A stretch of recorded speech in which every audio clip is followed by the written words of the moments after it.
here's a really cool feature on the calculator that takes a really hard problem and makes it easier. So let's say you had a matrix C that looked like this.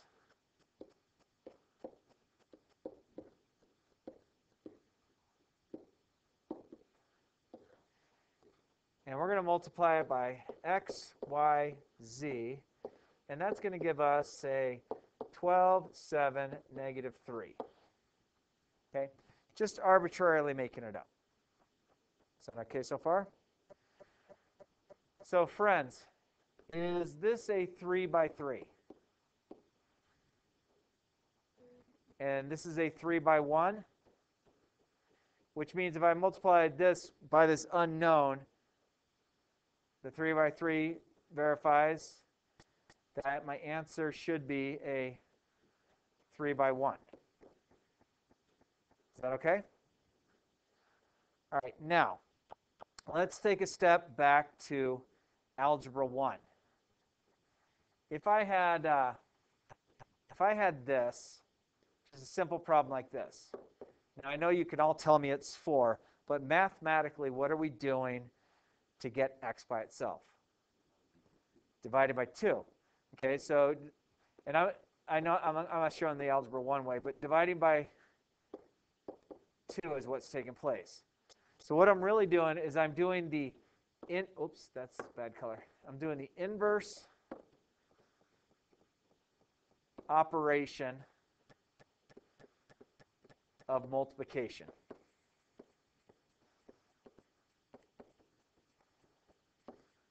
Which is division. Does that mathematically make sense? Okay, and thank God that wasn't how it was taught in Algebra 1, because people are like, huh? Don't you just divide? Yes, that's really what you do. But that's mathematically what's taking place. Okay? So, I'm going to do the inverse operation of what's in front of the variable, and I'm going to do it to both sides. Good? All right, so let's go back to my other screen. I want to do the inverse operation of this.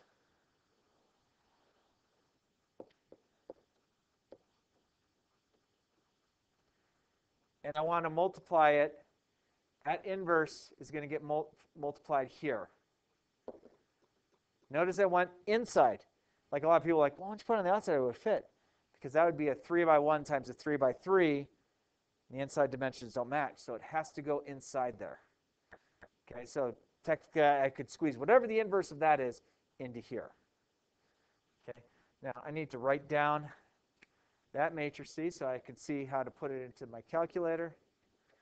4, 7, 8, 9, 5, negative 3. Then I have this. And I have it equal to 12, 7, negative 3. Now this either has an answer that'll work or it has an answer that won't work. But I'm going to plug in a 3 by 3 and I'm going to plug in a 3 by 1. I'm not going to plug in the x, y, z 3 by 1. I'm going to do the 12, 7, negative 3, 3 by 1. Does that make sense? All right, so time to hit the calculator. Oops, we're good. Let's bring you down. I'm still recording, right? Yep, still recording. Cool. All right, so I want to, if you're using one of my calculators, you want to clear it out. If you don't want to do this to your own calculator, you don't have to. If you do this to your own calculator, just the word of warning, this will clear out anything that's in any programs or any memory in your calculator. So if you don't want that done, don't do it.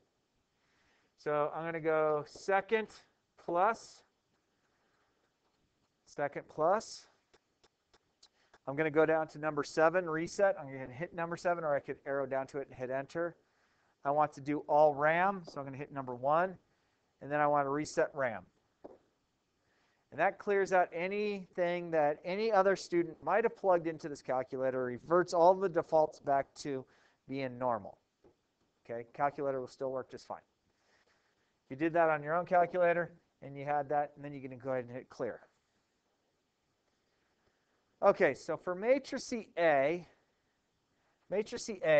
I'm going to call the big 3 by 3 here. This is going to be my matrix A.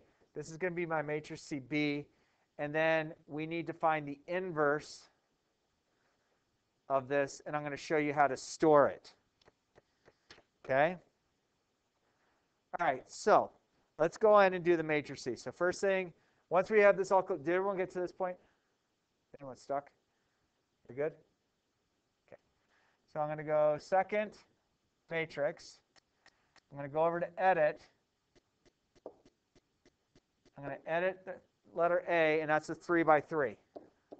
And I'm going to plug those numbers in. The 2, the 1, the 3, the 4, the 7, the 8, the 9, the 5. This negative under to the 3 is what I'm going to use. And then it's going to say, okay, that's done. If you make an error on it, put a number in, just take the arrows and go over to wherever your error is, and you should allow you to correct it.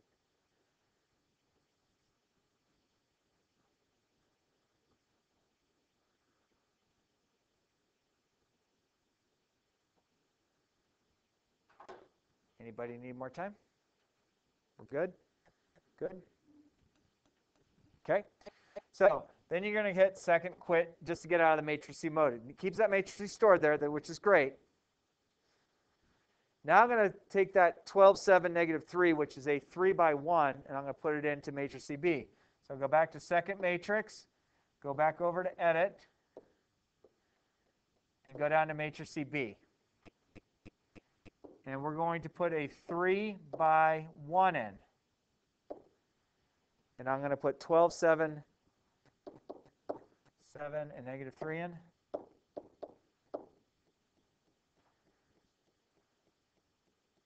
Does that seem to make sense? Everyone done? We're good? All right, so then I'm going to quit out of that. Okay, takes me back to my home screen. Now, the process, well, I'm going to show you the inverse first, how to find the inverse. But then I'm going to show you mathematically how you find the inverse. And you're going to be like, dude, love this calculator. Okay? I won't go through the whole inverse process because it's long. All right, so I'm going to go back to second matrix.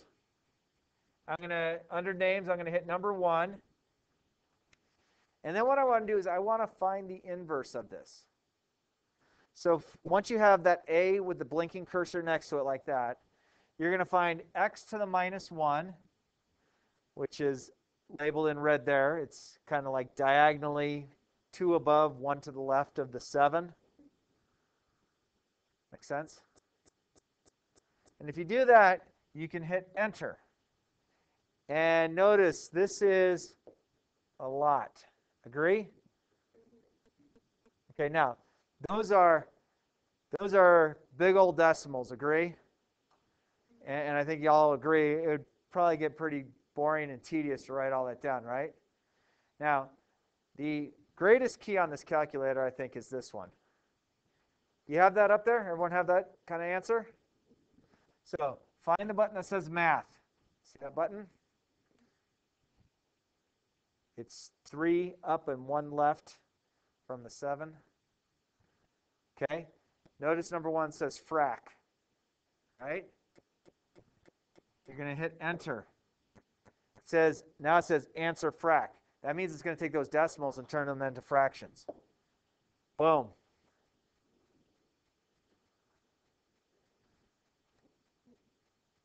Pretty awesome key, isn't it? That's like, wait a minute, that just worked.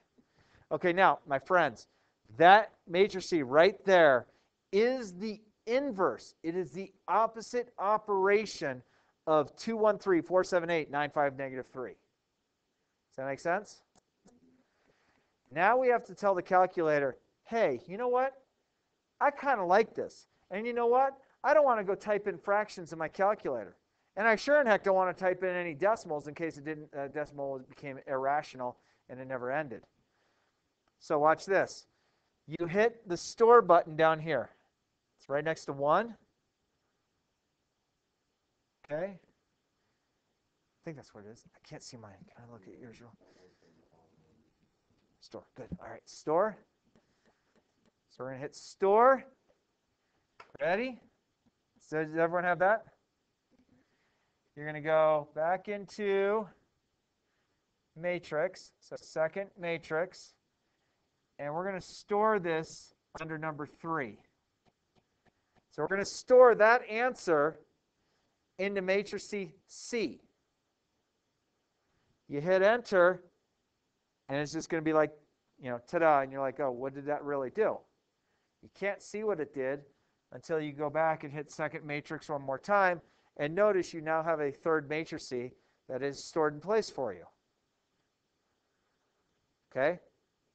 Like, dude, like anyone's hands getting cramped up from writing too much? Because I think the calculator is doing a heck of a lot of work. All right. So, what I had said back on this last board is I'm going to take the inverse of this. We did the inverse, agree? We're going to take the inverse, whatever the inverse is, times this matrix C. So matrix C is our inverse, right? So we're going to go back. We're going to go matrix C. So you go matrix C, 3 times, back into matrices, times matrix B, which is number 2. So you go in C times B. You hit enter. And my friends, the solution to this answer is my x value is 567 over 167. Good. Your y value is negative 789 divided by 167. And my z value is 553 divided by 167. Now, I don't know about y'all, but could you imagine if you had to find your answer by hand and you're getting that kind of fraction? Yeah. I mean, those are ridiculous fractions. You agree? That's how quick this calculator will do it. That's how powerful this calculator will do it. Now, you all agree with me. If I gave you a problem like that, and you're going to come up with answers like that, you're probably going to be working an awful lot, and you're going to text your friends and check your Instaface, Snapchat, group stuff, right? At least 11 times, and you're going to get lost because those fractions are way too ugly, right? But if you're doing it on the calculator doesn't mind that you took a mental health break to see who posted what. Pretty cool. Now, I just want to show you a start of the longhand version of that. So in order to find the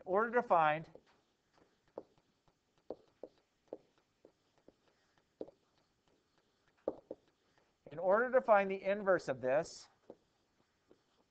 if you ever see a matrix C that's all zeros with a diagonal of ones from the left to the right diagonally, that's called the identity matrix. Okay? This is an enormous puzzle. This is a puzzle that I don't think a lot of people are going to say, oh, we have a Sudoku, which I get lost on unless it says easy. I have a word find. I could probably do that unless it's diagonal backwards up for the answers. Crossword, maybe. I might get like 3 of them right. This is how this puzzle works. I would like to get this entire matrix C to be over here. Okay, so my very first step is I'm going to make this become a 1. So I'm going to divide everything here by 2 in just this row here. So that's going to give me 1, 1/2, 3 halves, 1/2, 0, 0. Then I have 4, 7, 8, 0, 1, 0, 9, 5, -3, 0, 0, 1. That's step 1. Everyone follow what I did? Okay, so I got the top left to be a 0, or to be a 1. So now I want to, this is going to be my go-to row. For right now, what I'm going to do is I have to do something in row 1. So when I add it to row 2, this becomes a 0 where that 4 is. Okay, well, I'm going to multiply everything in this top row for right now. I'm going to multiply everything in this top row by -4. Let's see how long we can make this string. Let's see how long you stay with me. Negative 4 times 1, negative 4. Pretty easy. Negative 4 times half, negative 2. Negative 4 times 3 halves, negative 12 over 2, which is negative 6. Negative 4 times half, negative 2. Negative 4 times 0, 0. Negative 4 times 0, 0. 4, 7, 8, 0, 1, 0. 9, 5, negative 3, 0, 0, 1. So now,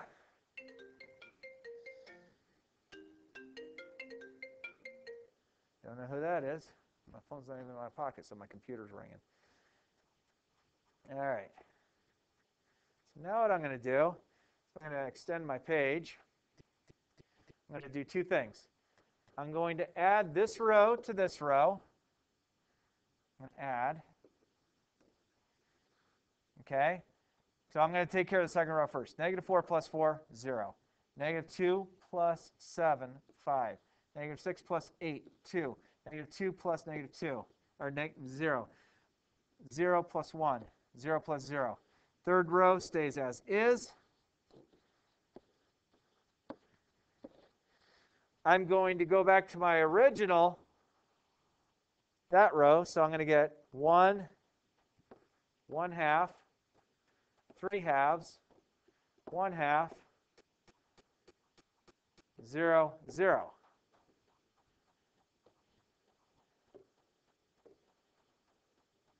Okay, so now I'm starting, I got the 1, I got the 0. Now I want to make this 9 a 0. Okay, I can do that. So I'm going to multiply this whole row by negative 9. That's going to give me negative 9, negative 9 halves, negative 27 over 2, negative 9 halves, 0, 0. Second row we're not messing with. We're going to rewrite that as this. And I'm going to write my third row because that's the one we're going to affect.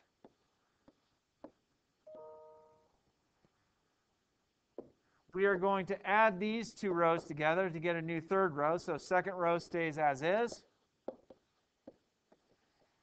Negative 9 plus 9 is 0. Negative 9 halves plus 5 halves, that's 1 half. Negative 27 halves times, or added to negative 3, that's negative 6 halves. That's going to be negative 33 halves. Negative 9 halves plus 0. 0 plus 0, 0 plus 1. I can go back and I can rewrite my first row again, just making it back to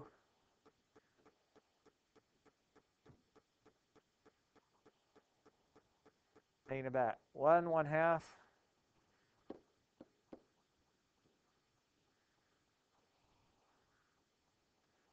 Come on, baby. 3 halves, 1 half. Or the rest zeros? Can't even remember. 0, 0. All right. Cool. We have the whole first column set up. Our answer is starting to really take shape.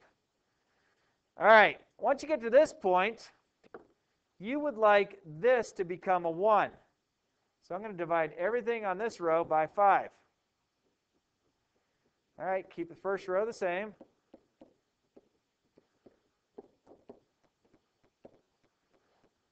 Divide 0 divided by 5, 5 divided by 5, 2 divided by 5, negative 2 divided by 5, 1 divided by 5, 0 divided by 5. Keep the third row the same.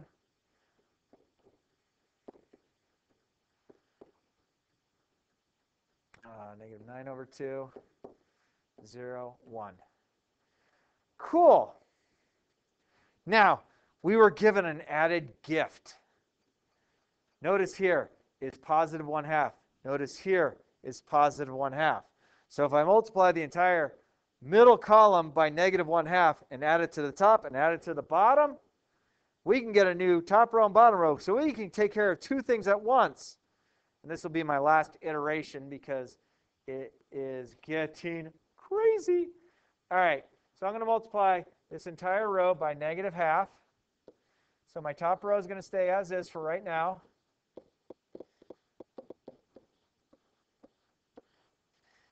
Half times 0, negative half times 1. Negative half times that is negative 1/5. Negative half times negative negative is positive. That's going to give me 1/5 as well. Half times 1/5 is negative 1/10. 0. Oh, joy. Third bottom row stays as is for right now. So I get 0, half, negative 33 over 2, negative 9 halves, 0, 1. Okay. We could do two steps at once. I'm so excited. I can add this row to this row. So I'm going to get a new top row. 0 added to 1, still 1. Half added to half, 0. 1/5 added to that. Let's see. That's ugly. And then I had done the same thing here. I would have gotten this row is going to stay as is for right now.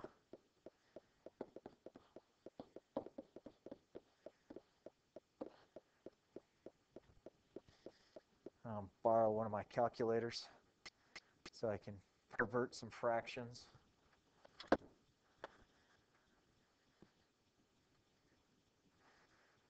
All right, what was I doing? I did negative 1/5 plus 3 halves. Oops, negative 1/5 plus 3 halves.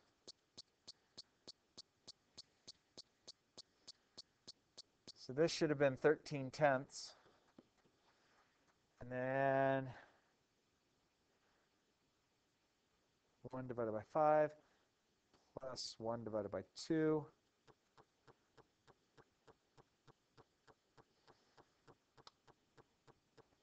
This is 7/10. Negative 1/10. Oops.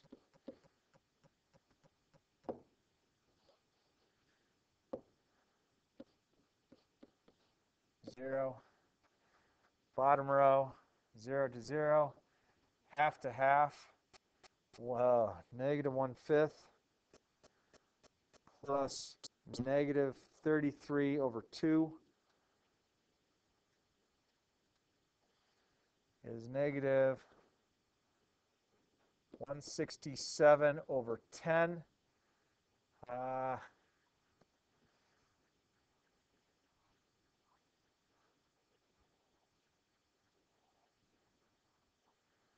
All right, 1/5 added to negative 9 halves.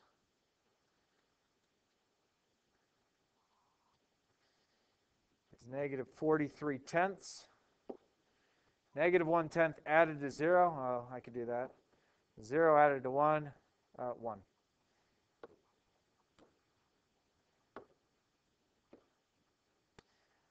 I can now multiply this entire row here by 2 to get rid of my fraction.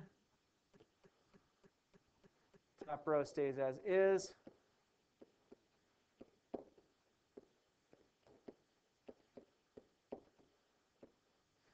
Middle row, multiplying everything by negative 2. So that's going to be a 1. That's going to give me a 2/5. That's going to give me a 2/5. That's going to give me a negative 1/5, or a positive 1/5. That's going to give me a 0. There's a 0. There's a 0. There is negative 167/10. Negative 43/10. Negative 1/10.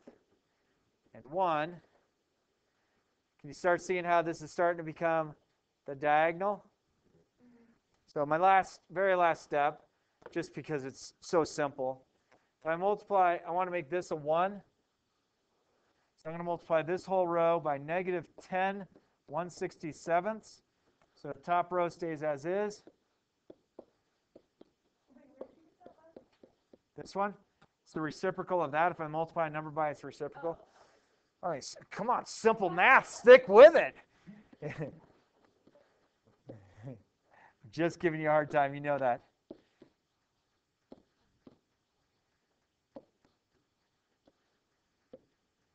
All right, 0, 0, 1. Oh, negative 10 divided by 167 times negative 43 divided by 10. Oh, yeah, that's simple. That just comes out to be 43 over 167. That's going to be positive, so that's 1/167th.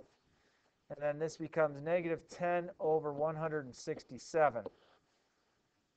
Hey, we have our diagonal ones. So technically what we should do from here on out for the rest, and I will not bore the living hell out of you by doing the rest, is I would multiply this by negative 2/5. Add this whole row to this row. That becomes a 0.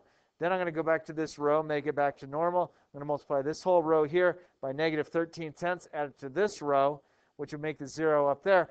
And then once we are all done with that, that would mean that once this became a 0 and this became a 0, and then whatever this modifies to, that is just our inverse alone. That's not even times this.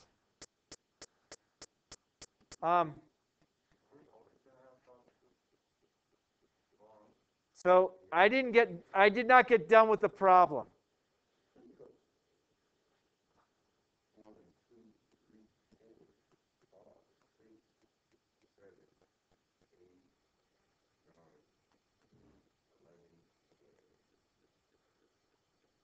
We have 12 steps, and there's 2 iterations we didn't get done with.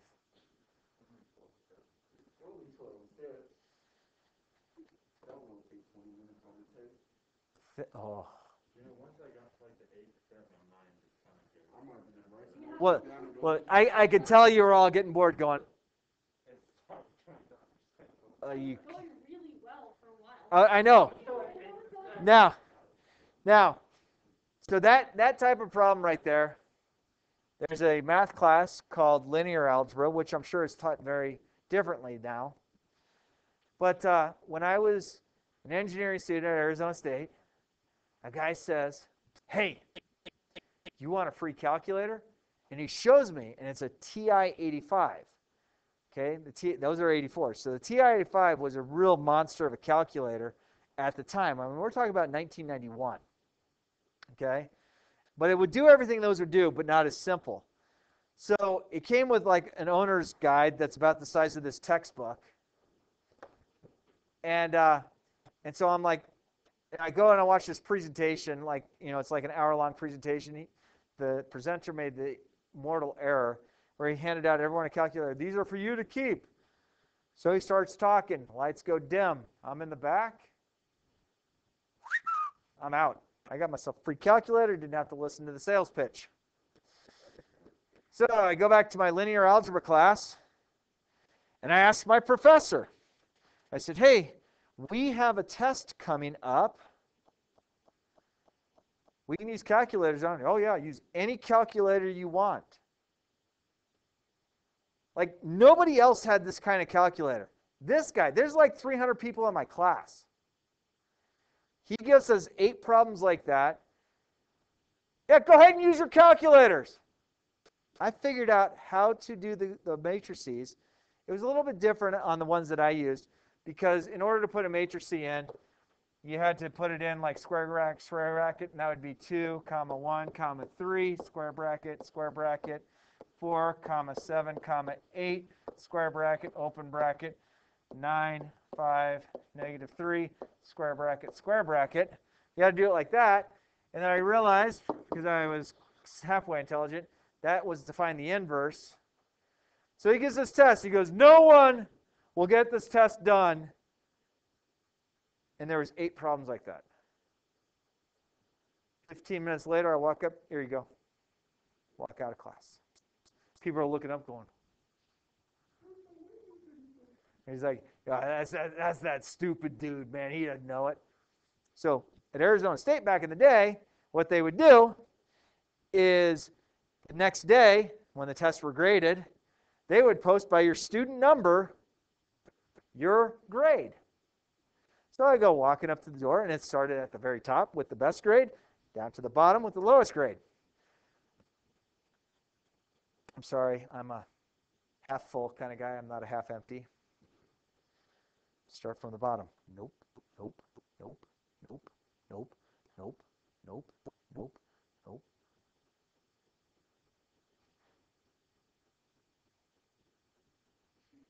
That's my student number. There's no one above me. 100%. The next grade underneath mine, I kid you not, 41%. I was like, drop the mic. Next day we have class. Professor's like, we have an absolutely incredible student in here. Chris, stop. I need to talk to you after class. Oh yeah, but the thing is, when I'm in math class, I'm always sitting in the front row. Like, if I sit in the back, other than when I'm getting something for free, I'm going to sneak out. If I sit in back, I'm going to screw around. So I always sit in the front. So he's like able to see me doing this whole test. He goes, I've been teaching mathematics for 30 years. I have a PhD in it. Myself with a PhD could not do it as fast as you did. Okay? But you got 100%. No one else came close to you. Okay? I said you could use any calculator you want. Yeah? Please show me what you used. I show him the TI-85. He goes, what is this? This calculator. So I showed him exactly how I did it. He goes, I have to change my entire curriculum.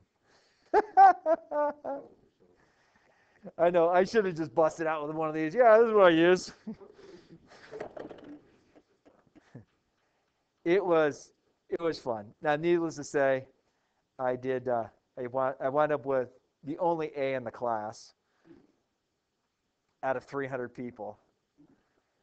But what was it, because I knew how to do matrices really well, or did I realize how to utilize the resources that were provided to me?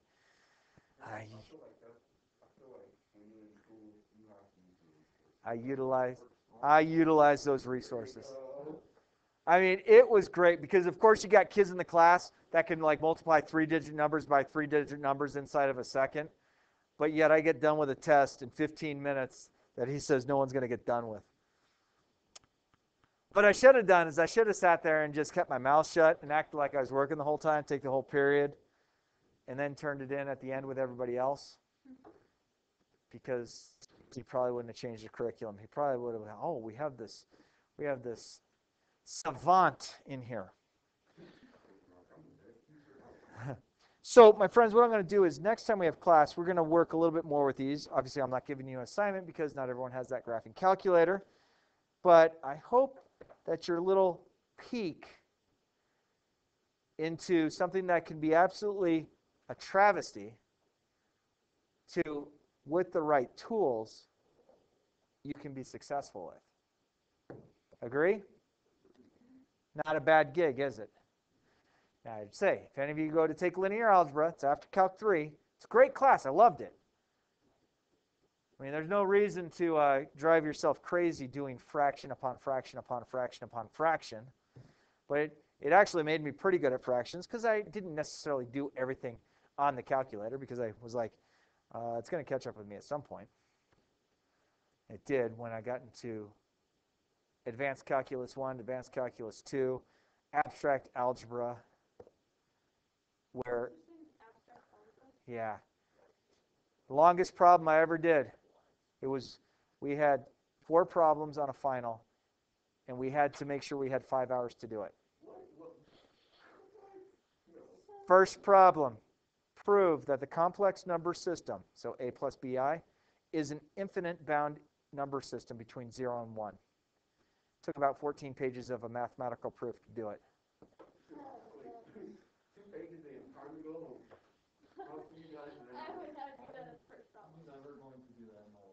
You know, the thing is, there was times that I would be driving home after abstract algebra, and I had Dr. Peter Papadopoulos.